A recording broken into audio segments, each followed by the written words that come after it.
টিফিনের টাকায় হাসি, এক গোপন মহত্বের গল্প। কুড়িগ্রাম শহরের একটি নামী স্কুল। টিফিনের ঘণ্টা পড়লেই চারদিকে হইচই পড়ে যায়। কেউ ছোটে ক্যান্টিনের বার্গারের দিকে, কেউ বা দল বেঁধে ঝালমুড়ি খায়। কিন্তু গত এক মাস ধরে দেখা যাচ্ছে ভিন্ন এক দৃশ্য। স্কুলের সবচেয়ে মেধাবী ও শান্ত ছেলে আয়ান টিফিনের সময় ক্যান্টিনে যায় না।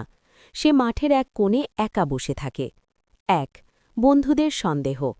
আয়ানের ঘনিষ্ঠ বন্ধু সিয়াম আর রাকিব বিষয়টি লক্ষ্য করল। রাকিব টিপ্পনি কেটে বলল, আয়ান কি কৃপণ হয়ে গেল নাকি? টিফিনের টাকা বাঁচিয়েও কি করছে? সিয়াম ভাবল, হয়তো আয়ানের বাড়িতে কোনো সমস্যা হয়েছে। তারা ঠিক করল, আজ ছুটির পর আয়ান কোথায় যায় তারা পিছু নেবে। এক গোপন যাত্রা। স্কুল ছুটি হল। আয়ান দ্রুত ব্যাগ গুছিয়ে বেরিয়ে পড়ল। সিয়াম আর রাকিব আড়ালে থেকে তাকে অনুসরণ করতে লাগল। আয়ান প্রথমে গেল একটা পাউরুটির দোকানে। সেখান থেকে কয়েক প্যাকেট বিস্কুট আর দুধের ছোট প্যাকেট কিনল। রাকিব ফিসফিস করে বলল, দেখলি, ঠিকই খাবার কিনল, কিন্তু একা একা খাবে বলে আমাদের সাথে ক্যান্টিনে গেল না। কিন্তু তাদের ধারণা ভুল প্রমাণিত হল। আয়ান খাবারগুলো ব্যাগে ভরে হাঁটতে হাঁটতে শহরের শেষ মাথায় রেল লাইনের ধারে এক বস্তির কাছে গেল। মানবতার এক অদ্ভুত দৃশ্য। সেখানে একটি জীর্ণ ঘরে বাস করেন রাহিমা দাদি। বয়স ৮০ পার হয়েছে। চোখে ভালো দেখেন না, দেখাশোনা করার কেউ নেই। আয়ান গিয়ে দাদির হাতে বিস্কুট আর দুধের প্যাকেট তুলে দিল।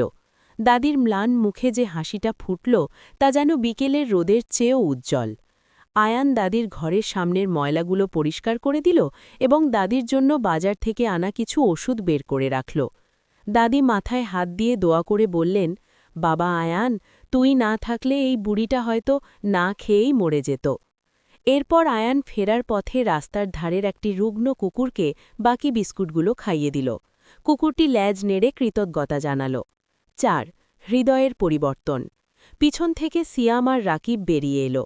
তাদের চোখ ভিজে উঠেছে। আয়ানকে জড়িয়ে ধরে সিয়াম বলল, আয়ান, আমাদের মাফ করে দিস। আমরা যখন ক্যান্টিনে বার্গার খেয়ে টাকা ওড়াচ্ছিলাম, তুই তখন সেই টাকা দিয়ে মানুষের মুখে হাসি ফোটাচ্ছিলি।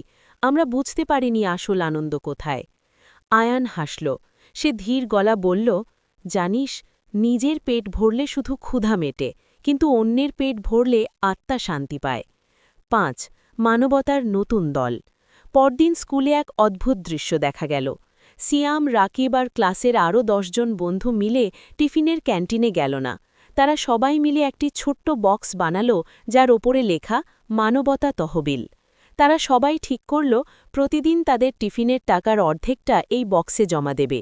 সেই টাকা দিয়ে তারা প্রতি সপ্তাহে রাহিমা দাদির মতো অসহায় মানুষদের সাহায্য করবে এবং রাস্তার অভুক্ত প্রাণীদের খাবার দেবে। স্কুলের প্রধান শিক্ষক যখন বিষয়টি জানলেন, তিনি সবার সামনে আয়ানকে জড়িয়ে ধরলেন এবং বললেন, আয়ান, তুমি শুধু একজন ভালো ছাত্র নও, তুমি একজন শ্রেষ্ঠ মানুষ।